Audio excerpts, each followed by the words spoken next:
It's time for the mystery guest. He is the editor-in-chief of this fine magazine, George. The nation's largest political magazine. He and the editors of George have a new book out, just came out today, the Book of Political Lists. Very funny, very interesting. Please welcome John F. Kennedy, Jr.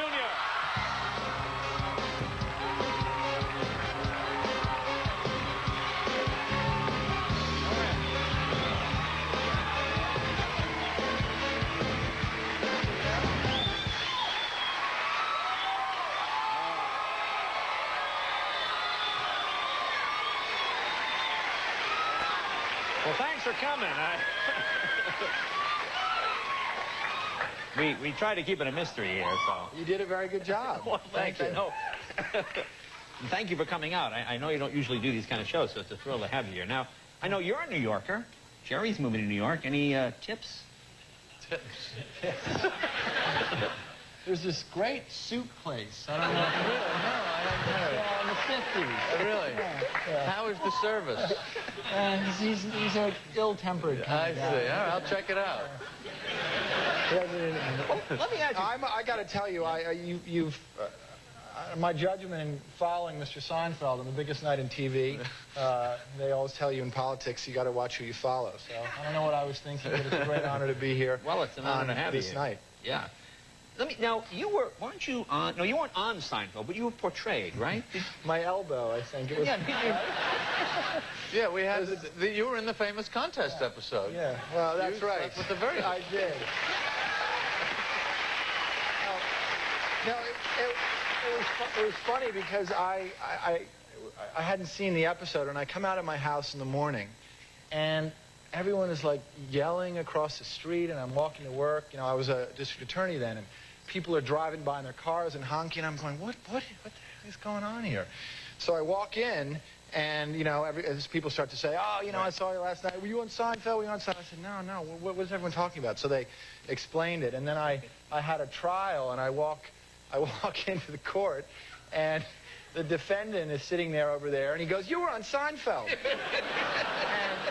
And I was like, no, I wasn't on Seinfeld. And he leans over to his lawyer, and he goes, guy's an actor, too. No wonder he failed the bar exam. Oh, wow.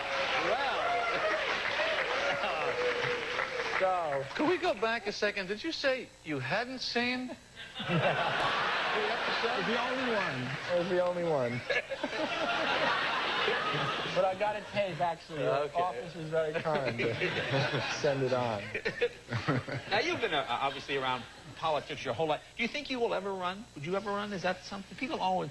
Well, you know, other than people asking me, were you on Jerry Seinfeld show? That is the second most frequently asked question. You know, I'm being an editor of a political magazine. You're able to be in politics without really being in politics. Right, you know? right. So it's like being the vice president, I guess. Yeah.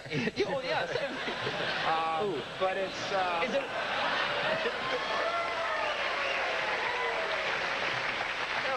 I mean, I have a great time doing that, and we all know that politics is a tough profession these days, but I think a very rewarding one.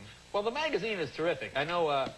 I look through it because it gives me great ideas for jokes. Really? Well, I like it because it's... Well, no, it is, because...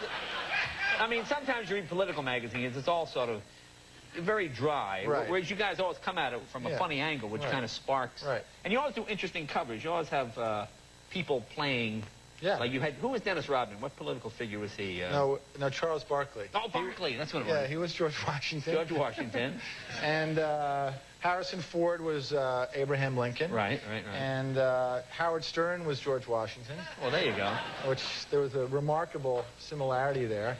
And I mean, we've always actually been, you know, trying to get you on the cover to do. You think so? Yeah. Who would I? Yeah. Well, actually, I think we happen to have one. Is this? Here. Oh, I will. I'd love to do it. Who would I? I think it's very. Oh, that's lovely. Lovely. Has anyone seen this? It's. I see. That's. Lovely.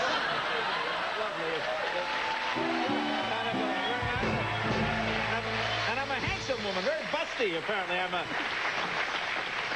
very busty woman. Well, now we're busting people for pictures. Let me ask you something, because I know in your life, I always see you. You always seem very dignified and avoid this and avoid that. And one day I opened George, and there was a picture of you naked in your own magazine. Wait, we have the picture. There you are right there. Now, naked in the magazine. How do you know he's naked? I can't tell if he's naked. Yeah, exactly. He looks like he's wearing shorts. Exactly. And running shoes. No, the He man. could have a very small tuxedo on. All right. Now, You might not be wearing pants. Exactly. Under there. No one knows that. now, were you naked in the photo? I wasn't actually. I was. Oh. I was wearing pants and shoes. You would have perhaps had Newt Gingrich nude from the shoulders down. I don't think anybody wants to see think that. so? No, it wasn't. It was. You know, everyone always says that no one reads editors' letters, and they read that one. So, what are you gonna say? It worked for the time being, but. Now, what is the Monica Lewinsky poem that is in here? Explain this. Oh. Do we have to? I guess we should. Well, we should. We happen to have someone who sent us Monica Lewinsky's poem that she wrote in 9th grade. Actually, not in 9th grade, when she was a 9-year-old. And I know I'm going to rot in hell eternally for this, but can I maybe just give it a sample? Yeah, give a sample. Okay. It was written. The poem is a poignant rumination on how, quote, I can be a delicious lunch, dinner, or breakfast, if you're weird. She goes on to describe herself, quote, as a round and flat piece of dough with lots of topping. I am a mouth's best friend. I make you say, yum, yum. It's amazing how kids know at a young age what they're going to do with their life.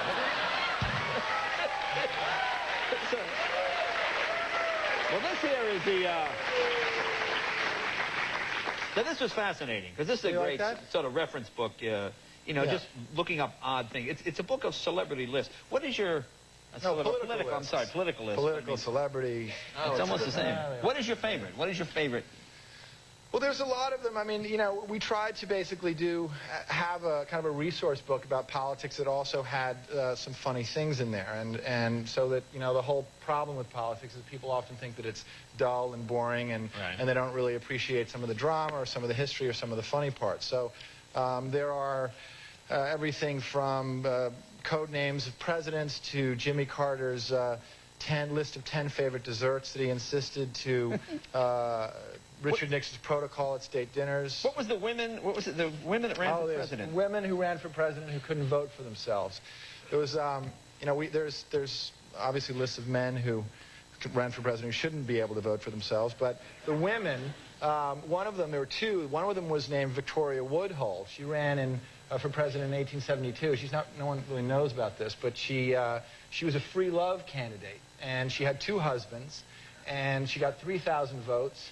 And one of her suitors was Cornelius Vanderbilt, and before she ran for president, she used to get stock tips from him, and she opened up her own brokerage house in New York and made a killing. So she was really a woman, a very modern woman, way before her time. Well, that's what's fun. It makes you realize there's nothing new, really, under the sun. Well, I mean, everything that's been done has sort of been done. Yeah. But it's very funny, just odd facts about various political figures. Oh. Well, listen, it's, of course, the book of political lists, and, of course, George the Magazine. Thanks so much for coming. Really a pleasure to meet you, finally. John F. Kennedy, Jr.